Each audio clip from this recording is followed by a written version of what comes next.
seems likely that Mary Ann was a homicidal maniac. A whole range of people who she purported to care for ended up dead when it became expedient. The truth lies in unmarked graves in Cornwall, County Durham and Northumberland.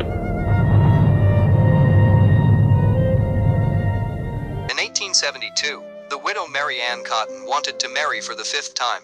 Her previous husbands had almost all died under mysterious circumstances, and she was forced to watch over her 7-year-old stepson, Charles Edward Cotton, whose care now prevented her from remarrying. Cotton eerily quipped, "I won't be troubled long." And then young Charles died. Suspicious of the timing, the London police opened an investigation, and an autopsy discovered arsenic in the little boy's stomach. It was then revealed that Charles wasn't the first to die in Cotton's care. Of her 4 husbands, 3 died under suspicious circumstances, including many of Cotton's own children. It soon became clear that police were dealing with a serial poisoner. This is the harrowing story of Mary Ann Cotton, Britain's first serial killer. Welcome back to True Stories. Join the family in exploring some of the most twisted true crime cases. As always, don't forget to give the video a thumbs up and subscribe. Now, let's get into it. Born in 1832 in Durham County, England, Mary Ann Cotton worked as a nurse and dressmaker before she married William Mowbray in 1852. She had to begin working at age 9 to help support her family, but that didn't stop her from wanting the finer things in life. At 19, Mary Ann married William Mowbray quietly to cover up pregnancy and avoid a scandal. However, she was still destitute, and her husband was forced to move them frequently to follow low-paying work. Immediately following her marriage, she gave birth to 4 or 5 children, who all died in infancy.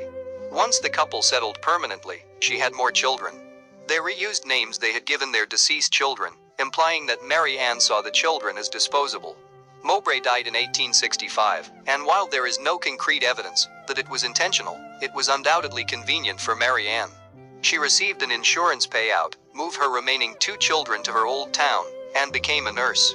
She married one of her patients, George Ward, who died only 15 months into their marriage of classic symptoms of arsenic poisoning, stomach pains, diarrhea, and tingling in the hands and feet. She moved on quickly, and took a job as a housekeeper to a single father of 5. One of her children died, and she sent the other to her grandmother, clearing the way for her to pursue her new boss, James Robinson. Within a week of her arrival, one of the Robinson children quickly died. Mary Ann promptly fell pregnant, called for the return of her only remaining daughter, and within 10 days, 3 of the children, including Mary Ann's, were ill. All the deaths, while seemingly natural, were easily caused by arsenic poisoning. The quick onset of illness and the almost immediate end was suspicious, but children frequently died in the Victorian era, so authorities took no action. James Robinson married Mary Ann in 1867, and once their daughter was born, she was dead within a few months from convulsions. By 1969, the two had a son together, but were fighting about finances. Her financial deception caused him to board up the house and move with his sister. She abandoned the baby with Robinson, and moved on to the next target.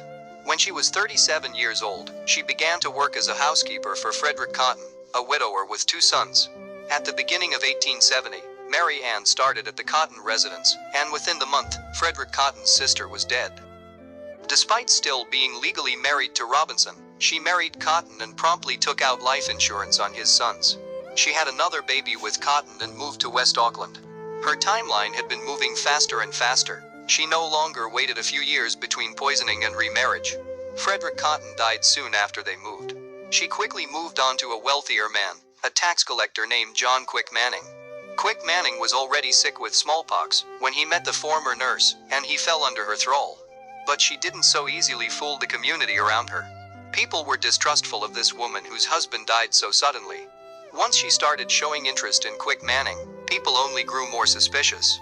It was clear that Mary Ann was mistreating the children. They looked sickly, but when neighbors brought it to her attention, she brushed off their concern. Since Mary Ann was trying to focus on Quick Manning, she began to clear the way. She poisoned 2 of the 3 children, who looked as though they died from typhoid fever or gastric fever, when that couldn't be further from the truth. Mary Ann fell pregnant again with Quick Manning, and was ready to move on to marry him, but there was a complication: Charles Edward, the one remaining Cotton son. A local grocer, Thomas Riley, began to scrutinize Mary Ann more closely. She clearly abused Charles Edward terribly, and asked Riley to send him off to a workhouse, but she killed him a week later when Riley refused. She attempted to act as the bereaved stepson, but Riley immediately suspected that she was responsible for his death. He went to the police, and an investigation began.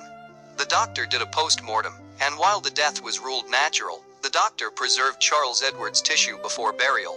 Town gossips and newspapers picked up Riley's story and pushed the doctor to consider the matter further. Once he examined the tissue more systematically, the doctor found arsenic, leading to the arrest of Mary Cotton. Mary Ann was first charged with the murder of Charles Edward. However, the charges quickly expanded to include other murders, including her stepson, Frederick Cotton Jr., and the child she had with Frederick Cotton. Mary Ann gave birth to her last child in prison, and when on trial, she would sit silently beside her defense attorney and breastfeed. It was a tactic to garner the jury's sympathy by abiding by Victorian ideals of femininity. She wanted to create a visual that portrayed the air of innocence and make the jury question how a delicate, breastfeeding mother could possibly commit murder. Her defense argued that, while there may have been arsenic in the bodies, there was arsenic in household products such as wallpaper and cleaner. However, the prosecution knew that there was too much arsenic in the body for that explanation. It had to be intentional poison. Her lawyer's closing argument centered on the idea that a mother couldn't possibly harm her own children.